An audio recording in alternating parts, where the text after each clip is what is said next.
morning, Nakusa High School. Today is January 17th and it is a Wednesday.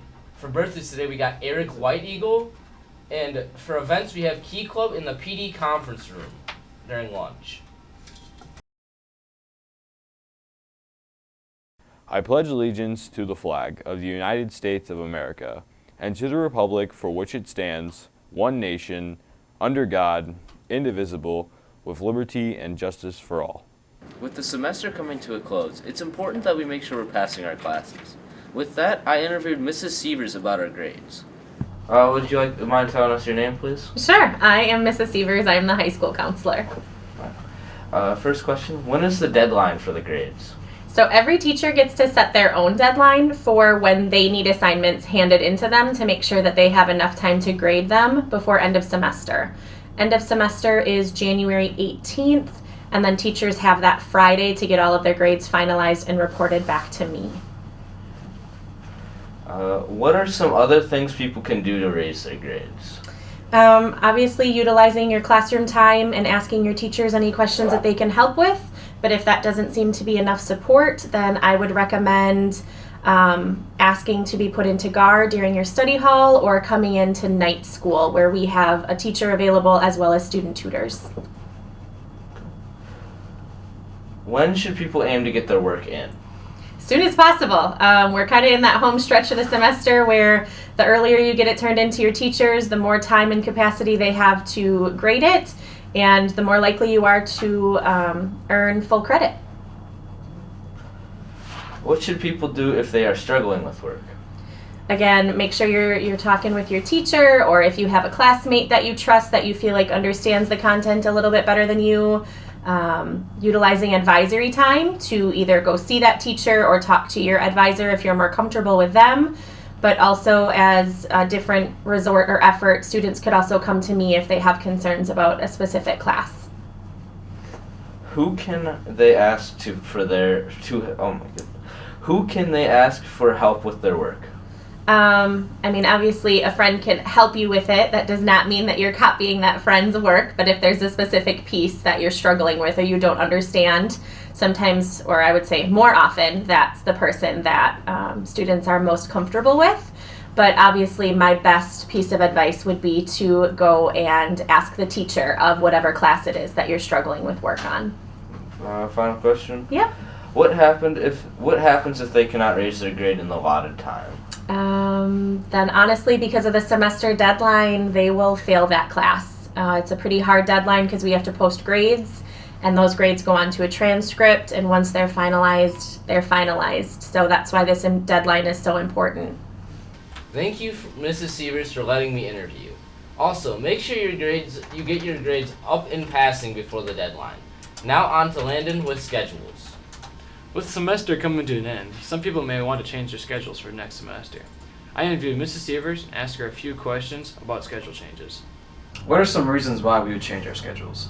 Well, there's a lot of reasons why students want to change their schedules, but there's very few reasons why they should change their schedules. So reasons why students should change their schedule is if they are supposed to have been in a class for whatever grade level they're in, and for some reason that class is not in their schedule, they should definitely email me. Also, if they are in a course that they didn't do the first part of. So if you didn't have Spanish 1 in first semester, you should not have Spanish 1 in second semester. Also, there's very few occasions where a class might need to be changed because they need to be removed from it since they don't have a class they need. So then a different class would have to be dropped to make space for that. Okay. Who do we go to when we want to change our schedules? You should email me first. I try to get to emails whenever I have the ability to. Lately, that time frame tends to be after school hours, so that's why email is usually the safest bet. But once students have their schedules in hand, what should happen that last week of first semester, then there will be a Google form shared out with you to fill out and request whatever change it is that you're looking for. So then just simply submitting that Google form would be enough. Is there a limit to the amount of classes you can change? I wouldn't say there's a defined limit of changes. Again, it just goes back to the reason that you're looking for a change. If the only thing you're looking for is to change the order of the classes you're in because you want a study hall at the end of the day or you want to have U.S. history with your friends, those are the things that will not be honored in order to make capacity for the kids who really do need to make changes happen. Sometimes students get upset with me, but last semester I had 89 different requests of schedule changes, and we only have 300 students. So close to a third of our population wanted something different in their schedule, and that's just not possible for me to work through. Okay. When are we able to change our schedules? Right now, if an advisor brings something up or a teacher brings something up to you that they know is missing, you can always send me that email like I stated, or stop in and ask to schedule an appointment with me through Mrs. Hoffman. But then after you have schedules in hand and when you guys come back to school on the 22nd, you have those first 3 days to put in your request. And then it usually takes me that first week of the semester to work through all of the requests to get you your answer. Thank you, Mrs. Sievers, for letting me interview you. Now off to Gage with Nerds. I decided to interview Mason Hamilton on Nerds at the Roundtable. What's Nerds? It's a club after school. People get together and they hang out, play games, eat food. I like food, so yeah. What do you do in it? We play D&D, Magic. Last time, so the day before Christmas break, we watched a movie. We played Magic. We had a party in there. Why did you join? I joined because I was friends with people.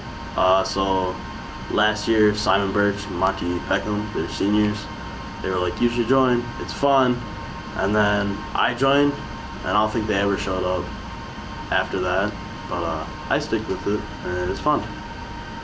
How do you join it? I think you literally just show up and sit down and tell Birch that you're playing. Who runs it? Birch runs it. Thanks, Mason, for letting me interview. Now off to Kumari Posh with the prom committee. Thanks, Gage. As we move into 2024, we also move closer to this year's prom.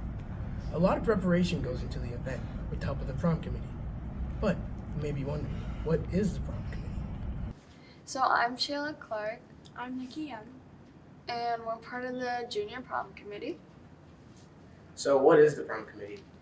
So prom committee is like juniors from the class. It can be boys or girls. They come together and we plan out what we want our prom to look like themes, colors, what meal we want to have, and just stuff like that.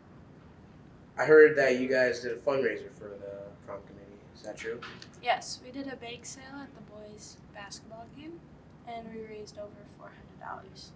That's nice. Are we still doing prom at the Lake Arrowhead? Yes. Alright. So who's prom for? So it's junior prom, but seniors are allowed to go. And if you're asked by a junior or senior as a freshman or sophomore, you are allowed to go as their date or yeah. So can one junior invite multiple people or just one? Just one person. Alright, thank you guys. Yep.